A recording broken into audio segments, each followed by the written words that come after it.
Yo, what's going on, y'all? This is Marcus Rosa, a.k.a. Mazuma TV, back at y'all with some more boxing talk, man. I hope everybody's having a blessed, beautiful, positive, productive day. I hope you had a great weekend overall, man. I figured I'd tap in with y'all to currently discuss what's going on in the boxing world. But before we get into that, if y'all could please hit the like button on the way in, that'd be very much appreciated. We on the road to 4K. We well into the 3,400 mark, looking to crack that 3,500 mark in due time. Shout out to the nation and the mob for making this possible.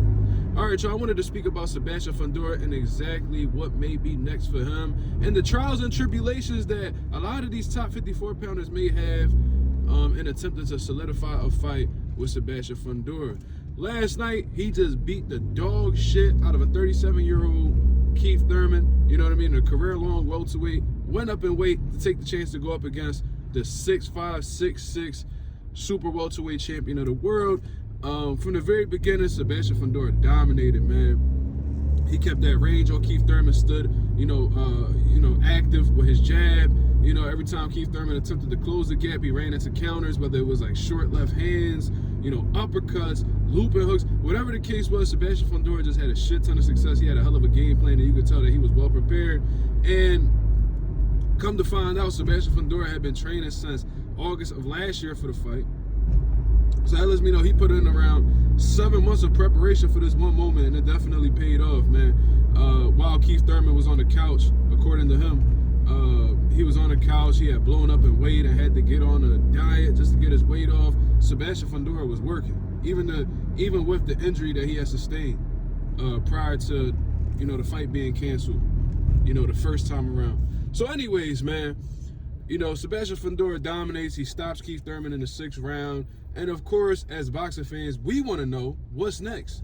And I know that may be a very frustrating question to the fighters, to the promoters, because they can't even celebrate their victory when you ask them that. But we are curious as to what your mindset is moving forward. Who are you looking to face? Who's on your mind? Who is somebody that you're, locking in on? Is there somebody that you are particularly interested in, so that we could get excited as boxing fans and possibly help build the fight up? That's what we do as content creators. That's what we do as boxing fans overall when we hit this internet. You feel what I'm saying? But according to Sebastian Fundora, he's not locked in on a particular opponent.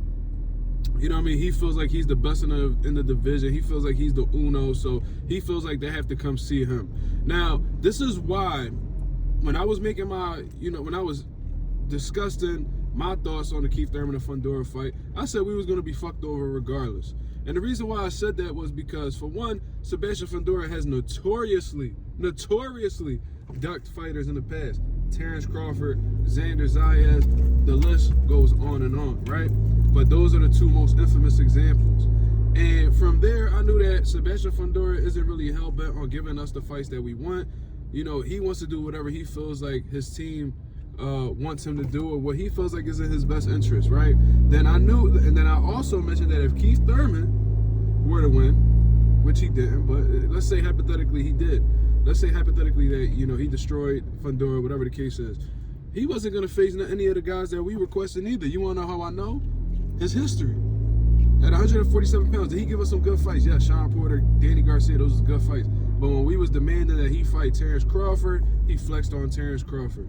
When it was time for him when we was demanding him to fight Errol Spence, who was on the come up, he flexed on Errol Spence, act like that fight was, below him. You see what I'm saying? Talking about it's his division, but he wasn't willing to prove it, whatever the case is, and that's when he fell into the inactivity and all that good shit. So I knew we was fucked regardless, but listening to Samson Lukowicz talk about Fundora and who his next potential opponent may be, because of course, obviously Jaron, Ennis, and Xander Zayas, according to reports or based off of how the way they talking on the internet, it seems like this fight is locked in, right? But and we should just attend to that fight first. But when I'm hearing Samson Lukowicz talk about the possibility of Fundora facing a Boots and Xander winner, it just lets you know that Samson Lukowicz is going to make it as difficult as possible to make that fight happen, because that's not a fight he's particularly interested in. Mind you, they already had gave up a belt to not face Xander Zayas. Mind you, they attempted to put Xander Zayas on the rehydration clause when he was the mandatory for the WBO. They didn't like how the way the WBO was trying to force Fundora to fight somebody which all fucking sanctioning bodies have mandatory. So I don't understand why they act like they're exempt from facing mandatories. So they gave the belt up as a result of that.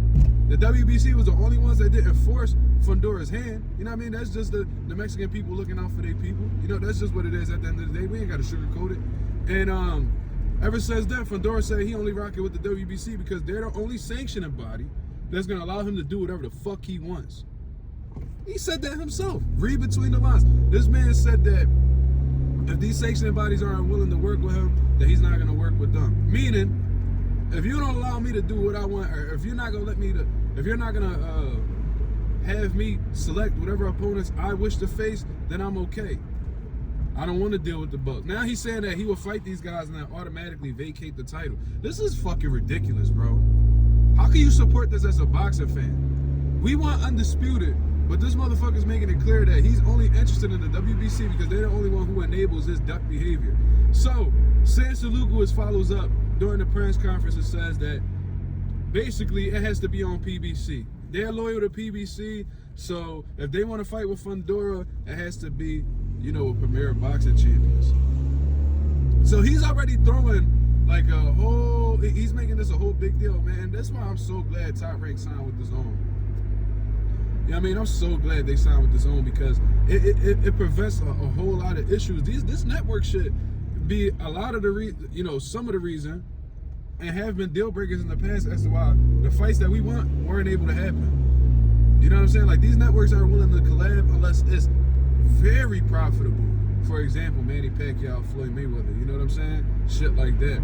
But Sebastian Fundora, he already throwing a monkey wrench in the game, already causing, you know, some pushback on these big fights happening, letting it be known that if it's not on Premier Boxing Champions, then it's not gonna happen, basically. So, Sebastian Fundora, not with the shits. He not going across any other network. And come to think about it, this motherfucker Fundora, he hasn't fought any elite level guy that wasn't with PBC. Now that I really think about it, so that shit is intentional, and I'm trying to figure out why.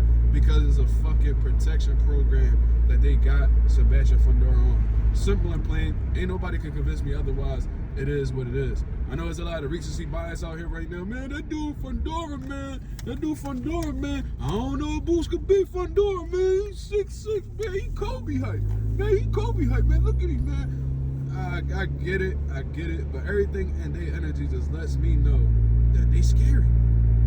They scary, and if you want to fight them, it has to be on their network. It has to be on their terms. You know what I mean? And ain't nobody gonna make them do shit that they don't want to do. Simple and plain. So, Xander, Boots, focus on each other for now, of course. Y'all don't got to worry about Sebastian Fundora. He ain't going nowhere. As long as he stay on that PBC program, he going to be all right. You know what I'm saying? But, you know, focus on each other. But when y'all get that, whoever wins that fight, whether it's Xander or Boots, y'all become unified. Just know that WBC may be a little bit too far out of reach for y'all, man. You know what I'm saying? It look like it's going to be a little bit too difficult to make. Y'all going to have to bend to every demand. And I know Boots getting sick of that shit. You know what I'm saying? I already know Xander frustrated with how the way Fundora ain't trying to give him his first world title opportunity. So, you know what I mean? That's just a warning for y'all and boxing fans. Don't expect Sebastian Fundora to face anybody notable or anybody we request anytime soon.